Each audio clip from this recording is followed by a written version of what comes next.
आज हम पालक पकौड़ा कढ़ी बनाने जा रहे हैं। वैसे तो कढ़ी पकौड़ा हमने कई बार बनाया हुआ है, लेकिन ये वाली जो कढ़ी है वो बहुत ही डिफरेंट है। काफ़ी फ्लेवरफुल बनकर तैयार होती है और सर्दियों की एकदम खास है। तो चलिए फिर फटाफट से बनाना शुरू करते हैं और सबसे पहले हम पकौड़े तैयार करते हैं। जिसके लिए यहाँ पर 1 कप मैंने पालक लिया है, अच्छे से 2-3 बार धोकर बारीक बारीक काट लिया है। अब इसमें हम मिक्स करेंगे एक प्याज। प्याज को हमने लंबा लंबा काटा है। 2 बारीक कटी हुई हरी मिर्चें और आधा इंच अदरक को कद्दूकस कर लिया है। मसालों में डालेंगे 1/4 चम्मच हल्दी पाउडर, 1 चम्मच लाल मिर्ची पाउडर, 1 चम्मच धनिया पाउडर और स्वाद के अनुसार नमक। इसके साथ ही एक छोटा चम्मच अजवाइन का हम डालेंगे। इस तरीके से क्रश करके बहुत बढ़िया स्वाद आता है इसका।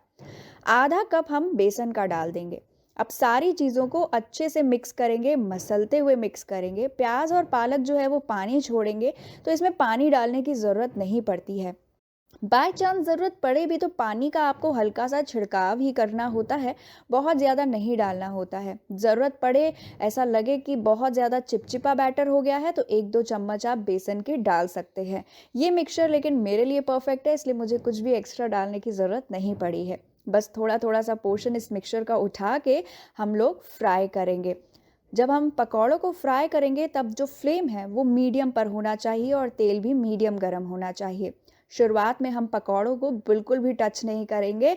जब ये अपने आप ऊपर आ जाएंगे, हल्के हल्के से सिकने लग जाएंगे, उसके बाद ही हम इन्हें पलटना शुरू करेंगे।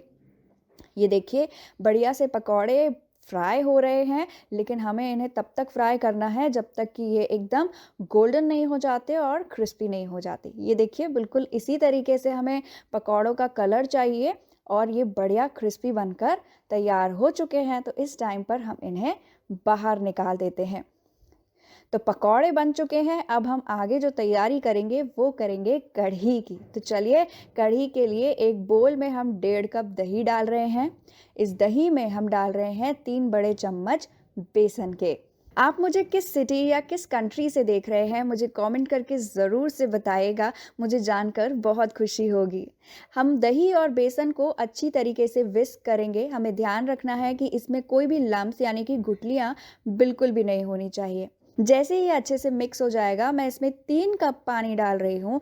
एक्स्ट्रा पानी बाद में कढ़ी में ज़रूरत पड़ती है तो गर्म करके डालना होता है, लेकिन मैं यहाँ एक साथ ही डाल रही हूँ ताकि बाद में डालने की ज़रूरत ना पड़े। इसके साथ ही आधा चम्मच हल्दी पाउडर, 1 चम्मच लाल मिर्ची पाउडर और स्वाद के अनुसार नमक डालकर हम इसे एक बार और अच्छे से मिक्स कर देंगे।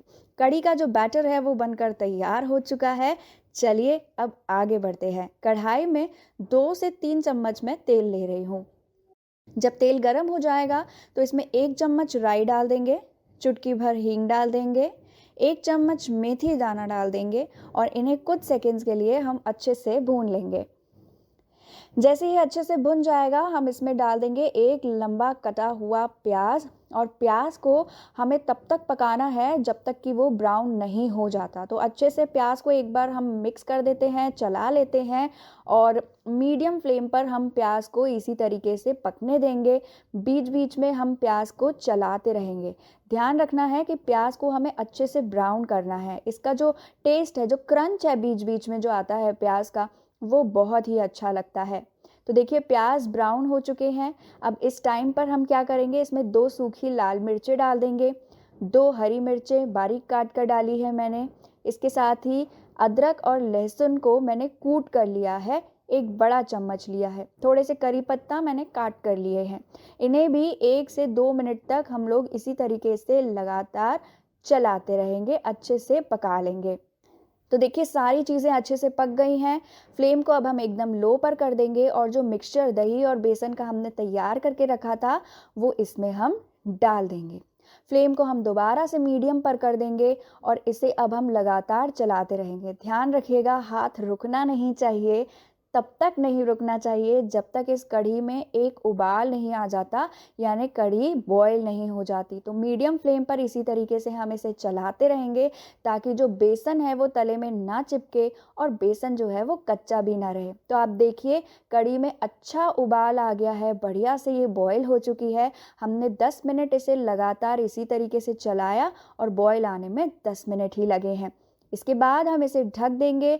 मीडियम फ्लेम पर हम इसे 15 मिनट के लिए इसी तरीके से पकने देंगे। कढ़ी का मतलब होता है काढ़ना, इसे हम जितना काढ़ेंगे ये उतनी ही स्वादिष्ट बनेगी।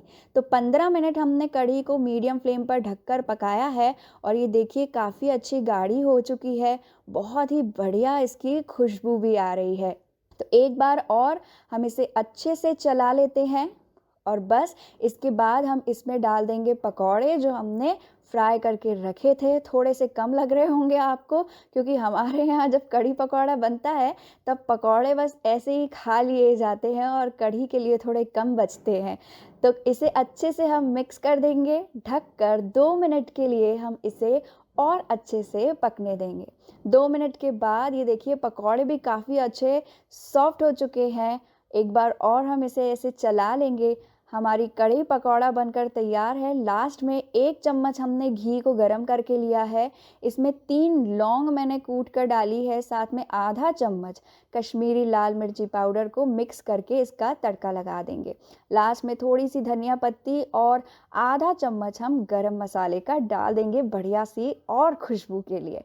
मिक्स करेंगे और मिक्स करते ही जो कढ़ी पकौड़ा है वो बनकर तैयार है। गरमा-गरम इसे सर्व कीजिए। सर्दी के मौसम में आपको मज़ा आ जाएगा। कैसी लगी है रेसिपी आप मुझे कमेंट करके ज़रूर से बताइएगा। जल्दी मिलेंगे हम अगली रेसिपी के साथ में। तब तक के लिए बाय बाय।